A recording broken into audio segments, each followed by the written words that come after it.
weapons pop up, and everyone starts fighting each other. Then, suddenly, a giant predator lizard tortoise looking thing, and apparently it eats stuff. Finally, our warriors have some common ground, not wanting to be eaten. Too bad for Leo, he gets eaten alive. But don't worry, he's still alive and he has a plan. Welcome to Recap, where we summarize our favorite movies and tell you how they're made. My name is Deovolt, and today we're looking at Predator, Killer of Killers, the 2025 gore-packed horror flick that asks, what if predators somehow got even more terrifying?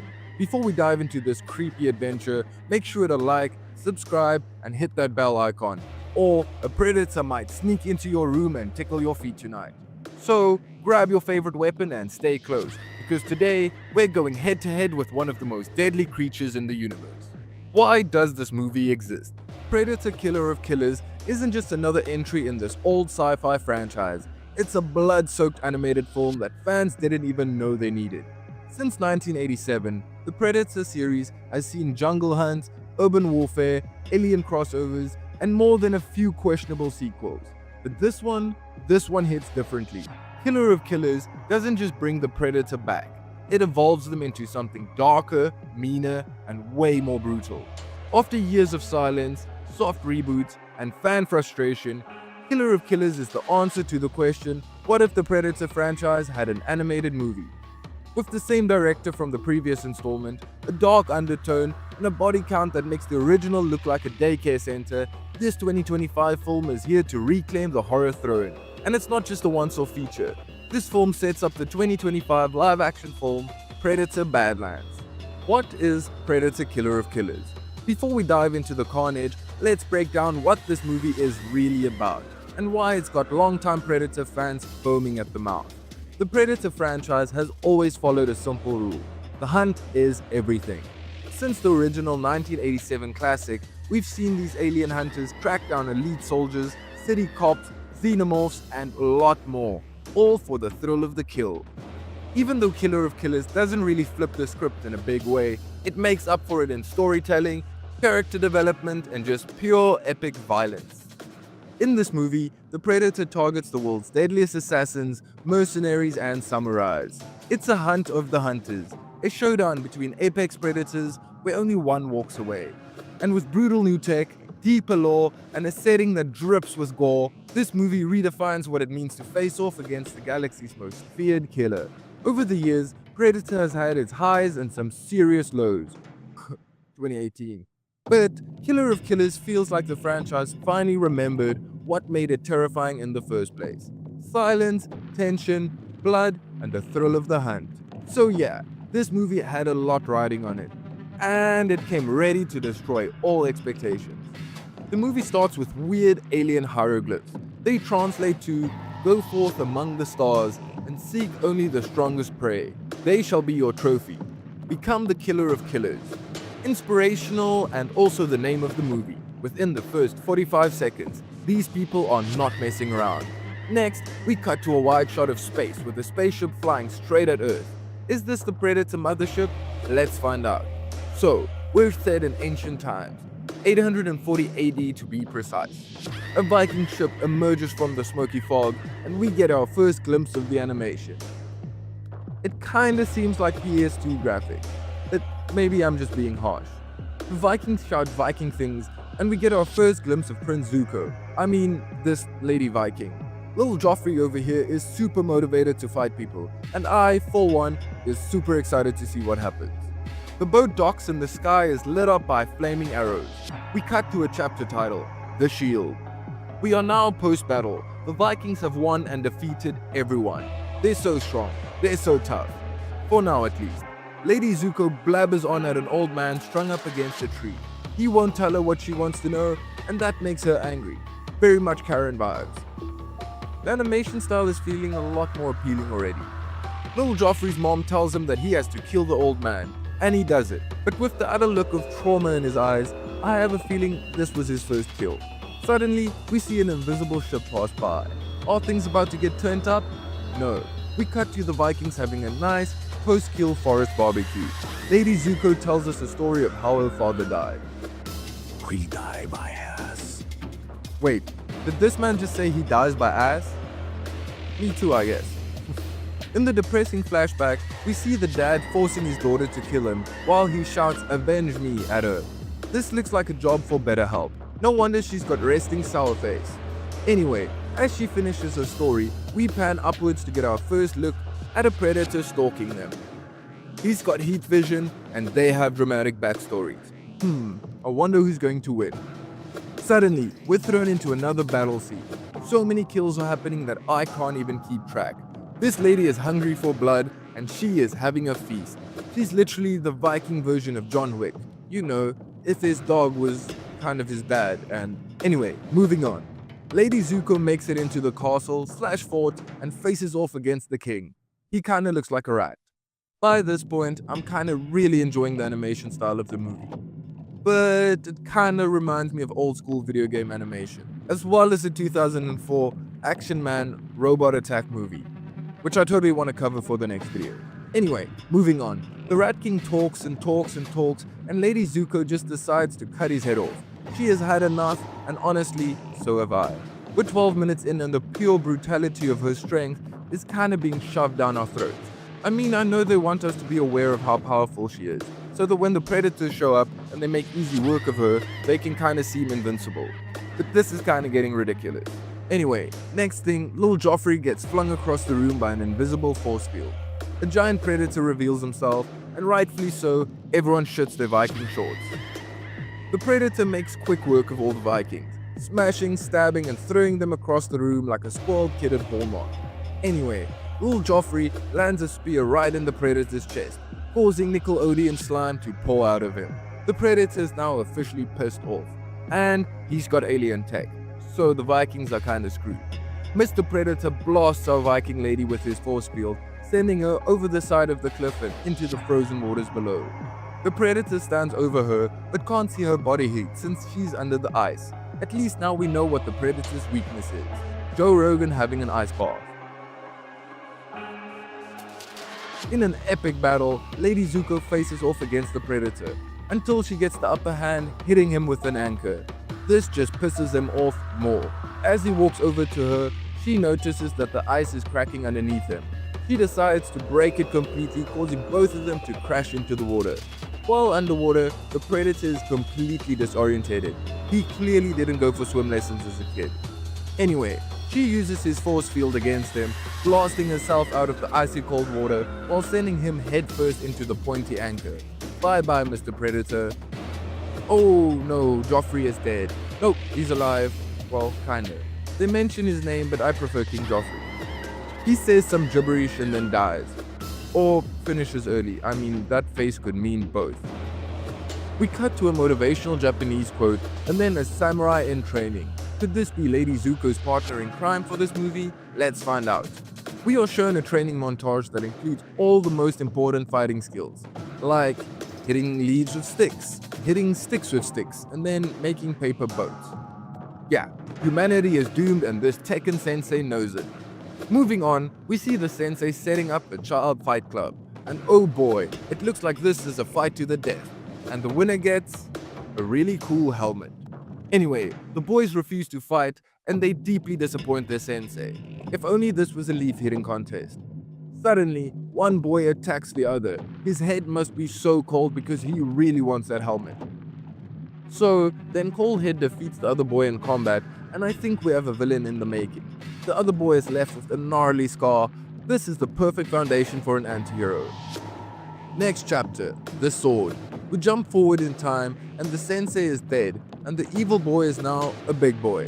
As for our anti-hero, he's a water boy. Shout out Adam Sandler. Our water boy senses something is up and decides to dig up his weapons. Suddenly, we see a predator stalking from above. Our anti-hero hides under a floating log and poison darts a guard right in the neck, sneakily making his way into the temple. Our evil samurai faces off against the water boy as the predator watches. It feels a bit cucky, but okay. The fight is pretty evenly matched, but eventually the water boy wins. By accident, but a win is a win. Another comment on the animation style. It kinda reminds me of Spider-Verse, but also Castlevania, but also PlayStation 2 graphics. It's weird, but I like it. Suddenly, the water boy gets attacked by a predator cuck. He runs and hides as the predator cuts the guards into a lot of pieces. YouTube is not going to like that. The predator puts a stop to our water boy's hide and seek by using his heat vision, and then he starts chasing him. Our water boy narrowly escapes death by pouring his little heart out before 360 no-scoping the predator right in the face.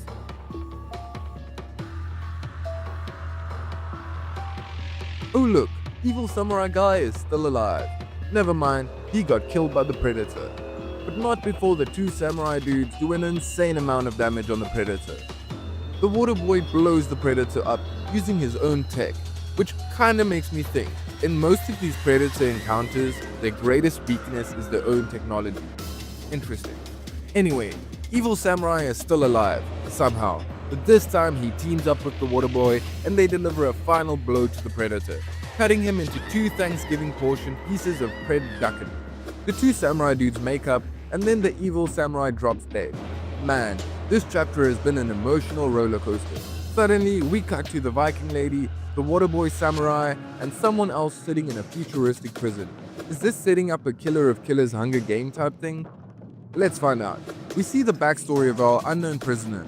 His voiceover kinda sounds like that of Peter Parker, and he also looks like a Hispanic Leonardo DiCaprio.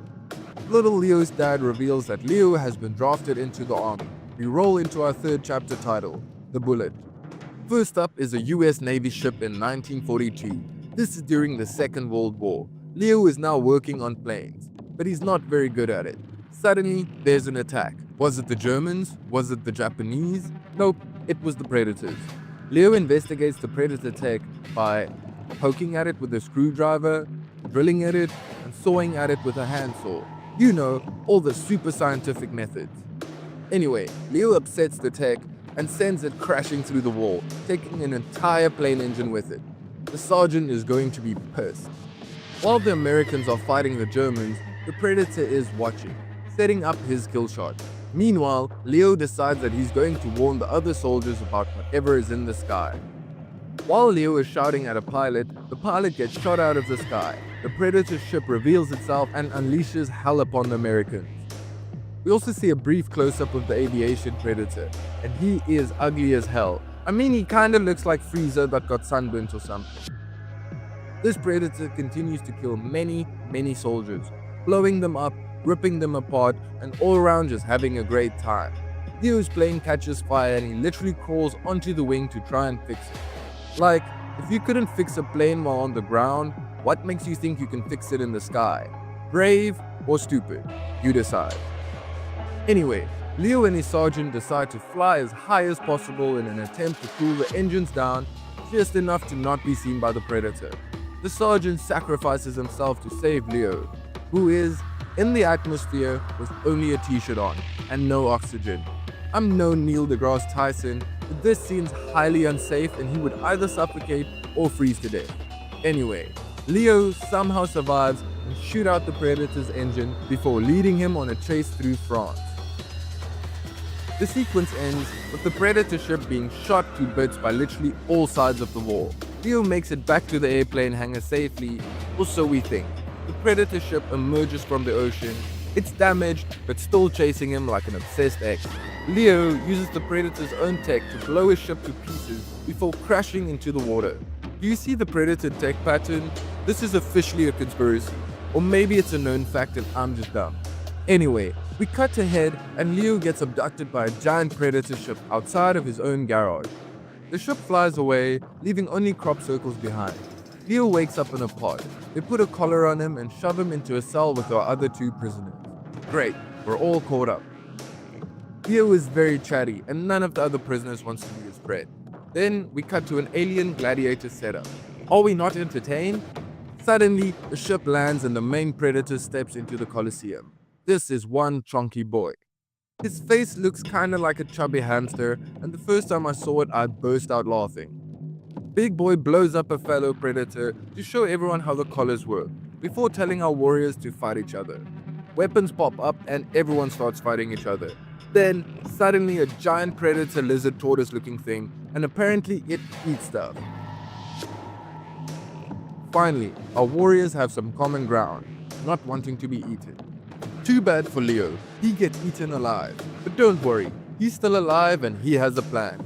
The warriors team up, hacking and slashing at the giant beast. Our samurai stabs it in the eye, our Viking slashes its belly open, and then, together they slit the beast's throat. Before Leo can escape, a small little ship appears and carries the dead body out of the arena, with Leo still inside it. The Viking and the samurai fight back and forth before the samurai respectfully and humbly surrenders.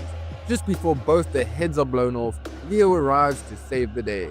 He uses a severed predator arm to release the warriors from their collars and drives straight at our big chunky boy, who instantly stops them in their tracks, throwing them around like ragdolls. But unfortunately for Big Boy, our warriors make intimate eye contact and unlock the true power of friendship, teamwork. While they fight our big predator friend, Leo familiarizes himself with their ship and its controls. Just when the warriors think they won, the predator strikes back, pressing their heads into the dirt, ready to crush it. Suddenly, the predator ship takes off, blowing the big old predator away from our warriors, just long enough for them to escape. But not without our samurai friend losing an entire arm. The predators try their best to pull the ship back down, but our strong Viking lady sacrifices herself to save the day. She slides down the chain and destroys the harpoon gun. Big Boy doesn't kill her, but instead he exclaims that they are going hunting. Final chapter title, Killer of Killers. Our Viking warrior lady is being transported inside a frozen pod. We move through a creepy warehouse, stacked with what seems to be the universe's greatest warriors. We stopped on an unknown warrior and... the end? Roll the credits. What? That's it? I have so many questions. Who is this mysterious warrior? Okay, so I did some research and the unknown warrior is none other than Naru, the Komachi hero from Prey 2022. Her being shown in this cryogenic tank on the Predator ship confirms a link between the two films. I saw a video where Dan Trachtenberg, the director of Prey and Killer of Killers, explained that all the heroes, including Naru, are frozen across time and then brought together as trophies or participants on the Predator homeworld. This cliffhanger wasn't just fan service. It sets up the next phase in the franchise. With Predator Badlands heading our way in November and the potential for more narrow-centric storytelling, this reveal tees up a future where Prey, Killer of Killers, and Badlands aren't isolated stories, but parts of a continuous evolving Predator universe. Final thoughts, should you watch it? Is Predator Killer of Killers a cinematic masterpiece? Not exactly. But does it deliver brutal kills, spine-cracking suspense, and the most terrifying Predator we've seen since the original Jungle Nightmare? Without a question. This isn't just another entry in the franchise, it's a showcase of what's to come. Visually, this film is peak creature feature horror, with bone armor forged from ancient kills, dreadlocks scorched at the ends, eyes glowing red instead of green. It's a walking war crime. And let's talk about the animation style. A unique blend of hyper-stylized movement, heavy shadows, and gritty textures that somehow makes everything feel more brutal. Think Clone Wars meets Love, Death, and Robots. It's exaggerated just enough to feel intense, but grounded enough that every bone snap and plasma burn hits like a truck. It adds an otherworldly layer that live action couldn't match. Killer of Killers screams for a series. Give us a Clone Wars style animated show exploring the Predator Civil War, rogue clans, assassination missions, jungle moon warfare, betrayal, honor versus evolution, or even just more hunts on different planets. This universe is begging to be expanded, and with it being an animation, you can literally do anything in terms of action and gore. Anyway, we give Predator Killer of Killers a savage 8.5 gross Predator heads out of 10. It's not flawless, a few pacing dips, and some of the human dialogue is stiff. But when there's violence on screen, you feel the danger. It's gritty, intense, and the boldest evolution of Predator lore in decades. So, what did you think of Killer of Killers? Would you watch a Clone Wars style animated series diving into the Predator universe? Because I'm telling you, that show would slap. And hey, with Predator Badlands coming this November, should we cover it when it drops? Let me know in the comments below. And if you want more movie breakdowns, make sure to like, subscribe, and smash that bell so you don't miss the next episode. Stay sharp, and remember, if you hear clicking in the trees, you're already dead. Until next time, I'm Diavolt and this has been Recap.